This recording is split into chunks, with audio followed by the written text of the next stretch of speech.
자, 저희가 미국에 워낙 그 여러 가지 이슈가 있었는데 사실 요즘 중국 시장도 만만치가 않습니다. 이 중국 시장에 사실 뭐 저는 좀 다른 생각이 드는 게 아모다랑 교수도 그랬고요. 그리고 찰리 먼거 부회장도 그렇고요. 자꾸 알리바바를 사야 된다 뭐 이런 얘기를 하고 있어서 오히려 이렇게 중국이 좀 힘들 때 우리가 어떤 투자의 기회를 찾아야 되는 것이 아닌가 뭐 여러 가지 생각을 하게 됩니다. 중국 시장에 대해서 한번 짚어보도록 하겠습니다. 키움증권 글로벌 리서치 센터 중국 전략팀 홍록기 선임연구원 나오셨습니다. 어서 오세요. 안녕하세요. 네, 안녕하세요. 요즘에 중국의 움직임을 보면 이제 다시 한번 본격적으로 경기 부양을 좀 하려고 하는 거 아닌가라는 생각도 들거든요. 뭐 지준율도 인하하고 이런 거 보면서. 자, 요즘엔 좀 어떤 내용들이 업데이트되고 있을까요, 먼저? 최근에 중앙경제공작 회의가 있었었고요. 네네. 거기서 결국 나왔던 제일 많이 나왔던 문구는 안정이라는 문구였어요. 네. 안정이라는 문구가 작년 이제 경제공작 회의랑 비교한다면은 거의 2배 가까이 언급이 많이 됐었거든요. 네. 그러니까 그만큼 조금 최근에 경기 하강 압력이 높아지면서 네. 이에 대한 우려를 대응하기 위해서 좀 중국 당국도 맞춰서 좀 시그널을 내 보였다라고 이제 좀 생각하시면 될 것 같은데, 네. 그래서 이제 정책 자체는 어느 정도 완화될 거다라고 이제 생각을 하고 있어요. 예를 들면 통화 정책도 좀 다소 완화되지 않을까 생각을 하고 있고, 전체 틀 자체는 이제 중립적인 통화 정책이란 틀은 여전히 유지가 될 텐데, 네. 그를 이제 부차적으로 설명하는 문구들을 살펴보면은 이제 뭐 유연하고 합리적이고 정확하고 뭐 적절한 정책을 사용해야 한다 이런 식으로 기존에 얘기를 했다면은 네. 좀 완화적인 요소를 제약할 수 있는 문구들이 뭐 합리적이다, 정확하다 이런 문구들이 있을 텐데 네. 이 문구들을 삭제를 했거든요. 네. 그러니까 그만큼 조금 기존보다는 올해보다는 내년에 정책이 조금은 완화되지 않을까라는 기대감은 있지만 어쨌든 전체적인 틀에서 본다면은 시장이 좀 일부 기대하는 것처럼 대규모의 유동성 공급을 기대하기엔 좀 이르지 않나라고 네. 생각을 하고 있고요. 재정 정책 역시 이에 발맞춰서 좀 있을 거다 생각을 하고 있고 실제로 지금 어제 그 실물 지표가 발표가 됐었었는데 네. 투자 부문도 그랬고 소비 부문이 역시 안 좋게 나왔거든요. 네. 특히 뭐 인프라 투자도 시장이 기대하는 것보다 계속 안 나오고 있어요. 네. 다만 시기적으로 조금 후행한다는 걸 고려하면은 연초에는 좀 확실히 좀 시그널이 있지 않을까 생각을 하고 있고 또한 그 연초에는 중국 정부가 뭐 지방채, 인프라 지방채라든지 이런 발행을 확실히 올해보다는 좀 빠르게 하지 않을까. 규모도 네네. 그렇고 시기적으로도 좀 빠르게 있지 않을까 생각은 하고 있습니다. 그 저희가 사실 올해 하반기 특히 중국 네. 투자하시는 분들 굉장히 힘들었잖아요. 헝다에서 뭐 네. 여러 가지 그러니까 쉽게 말하자면 디레버리징이 좀 중국에서 계속 진행이 되고 있었던 거고 어떻게 보면 구조 조정이 진행되면서 중국 정부에서 뭐 마음에 안 드는 건지 아니면 뭐 재무 구조가 안 좋은 건지 이런 것들 다 정리하고 좀 좋은 것들을 계속 키워나가려고 하는 준비 작업이 올 하반기에 있었다면 네. 지금 나오는 지표를 보니까 계속 약간 뭐 투자도 그렇고 인프라도 그렇고 지표가 안 좋은 걸 봤을 때 내년 상반기쯤에는 네. 좀 본격적인 부양에 대한 어떤 시그널이 나올 것 같다 이런 전망이시네요. 그쵸. 사실은 올해 하반기보다는 네. 내년이 조금은 정책적으로 우호적이긴 할 거다라고 이제 말씀을 드린 거긴 하지만 네네.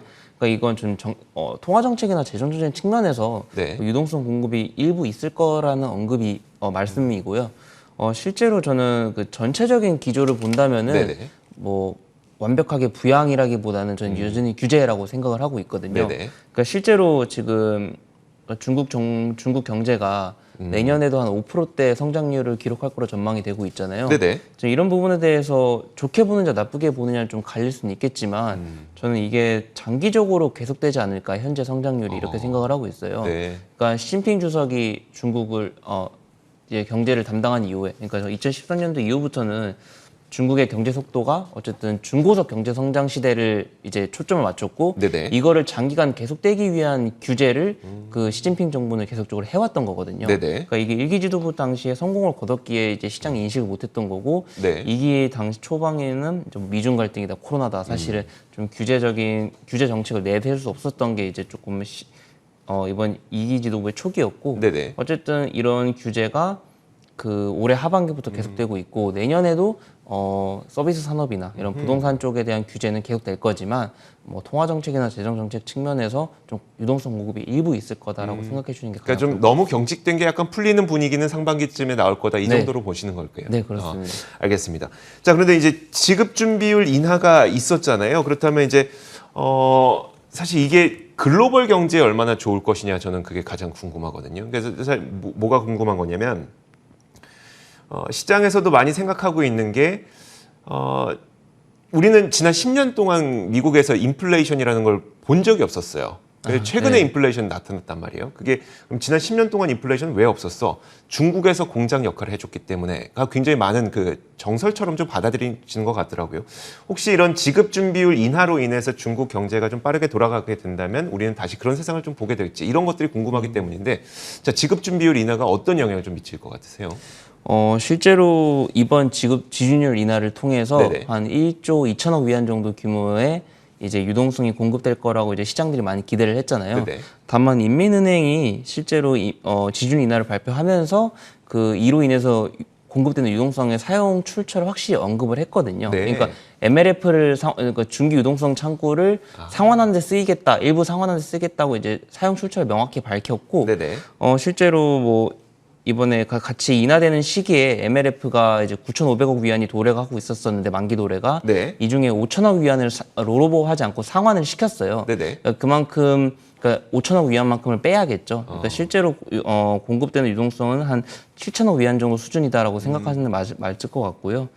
실제로 그러니까 중국 정부가 가장 신경을 쓰고 있는 게 유동성을 공급하면서도 시장이 이제 과한 유동성이 들어올 거란 기대를 계속적으로 막기 위해서 노력하고 있는 것 같아요. 그러니까 가장 그러니까 중국 정부가 과거에 이제 네네. 대규모 유동성 공급 이후에 실제로 그걸 디레버리징 하기 위해서 많이 고생을 했잖아요. 그렇죠. 네네. 그렇게 될 중국 정부가 요즘은 제 생각에는 선제적으로 그러니까 경기 하강에 이제 대응을 해서 유동성을 대규모로 공급하기보다는 좀 경기가 계속적으로 흘러내릴 때 일부 조금씩 유동성을 공급해주는 네. 좀 이런 스탠스를 시장이 보여주고 싶어 한다가 이제 저의 생각이고요. 네. 실제로 그렇기 때문에 전 내년에 지준 인하 가능성이 충분히 열려 있다 생각은 하고 있는데, 실제로 우리가 기대하는 만큼 대규모 유동성이 공급되겠느냐라고 한다면은 조금은 보수적으로 보는 게 안전하지 않겠나 생각을 하고 있고요. 실제로 과거에 우리가 보던 중국의 네. 투자 관점으로 보면 안 된다는 말씀이시죠? 그러니까 사실 중고속 경제 성장 시대에 네네. 맞는 부양책을 쓸 거다라고 이제 생각하는 게 저희 기본적인 틀이고요. 네. 그래서 실제로 뭐 글로벌에 미치는 영향도 어느 정도는 제한될 거다 생각은 하고 있어요. 실제로 지금 글로벌 다른 중앙은행은 다소 이제 긴축적인 그렇죠. 행보를 보이고 있는데, 네. 혼자서 좀 완화 행보를 보이고 있는 부분에 대해서 네. 일각에서는 저게 가능해?라는 의문을 품을 수도 있을 것 같아요. 네. 다만 중국 정부가 2년 동안 통화 정책 측면에서도 그렇고 재정 정책 측면에서도 글로벌 대비 가장 적게 쓰면서 가장 많은 효과를 누려왔었고, 그걸 통해서 실제로 조금 정책 완화할 수 있는 버퍼는 충분히 있다라고 생각을 하고 있거든요. 네네.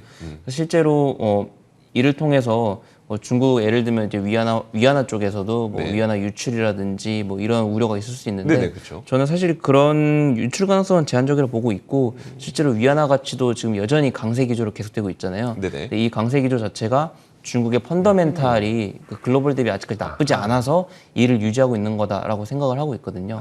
실제로 외부에서 계속적으로 달러가 네. 유입되고 있는 이런 환경에서는 네.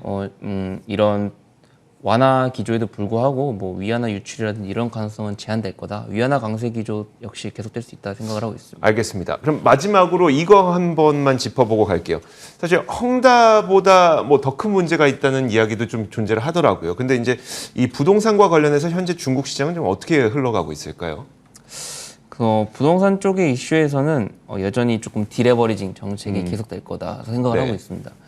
실제로 조금 중국 정부가 헝다 이슈가 좀 계속적으로 불거지고 있지만, 중국 정부가 아직까지는 예상했던 수준 내인 것 같아요. 네네. 그러니까 예를 들면은 헝다 디폴트 발생 이후의 이자 지급을 쉬자인 회장의 네. 개인 자산을 처분해서든지 아니면 회사 소유의 부동산을 처분하고 그걸 통해서 이자 지급을 해왔고, 네네. 지금 이를 통한 이자 지급도 이제 어느 정도 한계가 봉착했다라는 게 현재 뉴스의 흐름이고요. 네네. 현 상황에서는 중국 정부가 사실은 어느 정도 좀 유도했던 대로 최대한 많이 처분을 하고 이 이후에 좀 정리가 있을 거다 생각을 하고 있지만, 실제로 중국 정부가 부동산 정책에 있어서 네. 이를 두려워해서 다시 조금 규제를 완화할 거다라는 시각은 아니고요. 네. 좀 중국 정부가 실제로 지금 무역 흑자가 계속되고 있고 실제로 외부로 지금 달러 유입되고 있고 이런 과정 내에서는 중국 정부가 원래 부동산 쪽에 딜이 계속 해오고 싶었지만 네네. 이에 따른 좀 이제 경기 하강 압력이라든지 이런 부분을 무서워했기 때문에 쉽사리 못 나섰던 거거든요. 그래서 오히려 이런 환경에서 좀 딜해버리는 기조가 계속되지 않을까. 그러면 우리가 다른 국가들은 다 지금 물가 상승 때문에 걱정하고 있는데 네. 중국은 오히려 물가 상승으로 걱정을 안 하고 있는, 오히려 경기 하강을 걱정하고 있는 그런 단계인가요? 네, 실제로 경기 하강 압력이 조금 더 걱정일 거다 생각을 하고 있고, 그리고 이제 무엇보다 중국이 물가가 높긴 한데, 네. 그러니까 중국이 높은 물가는 현재는 공급 쪽, 그러니까 그러니까 생산자 물가 지수가 높은 부분들이고, 네네. 이게 소비자 물가는 여전히 2%대가 안 되거든요, 평균으로 하면은. 네네. 그러니까 그만큼 좀 소비자로 전가되는 물가의 부담은 아직까지 없는 상황이고, 그리고 생산자 쪽에서 물가 부담은 지금 해외로 네네. 지금 수출하고 있는 상황이기 때문에 이걸 장기간 계속될 수 있는 구도는 아니겠지만 네네. 지금 내년으로 좀 잘라서 특히 상반기로 상황에서 본다면은 해외 부담을 좀 전가하고 조금 소비자 쪽으로 물가는 아직까지 상승 네. 압력이 높지 않을 것 같다라는 게 제 알겠습니다. 생각입니다. 우리가 과거에 중국에서 보던 대규모 부양책이 나온다는 그런 기대감은 아니지만 경기 하방 압력이 있을 때마다 내년 상반기에는 지속적인 소규모식의 이제 타겟형 유동책을 좀 쓰면서 경기 하방 압력을 막아줄 것이다. 이렇게 정리를 해보도록 하겠습니다. 자, 키움증권 글로벌 리서치 센터 중국 전략팀 홍록기 선임 연구원과 함께 이야기 나눠봤습니다. 고맙습니다.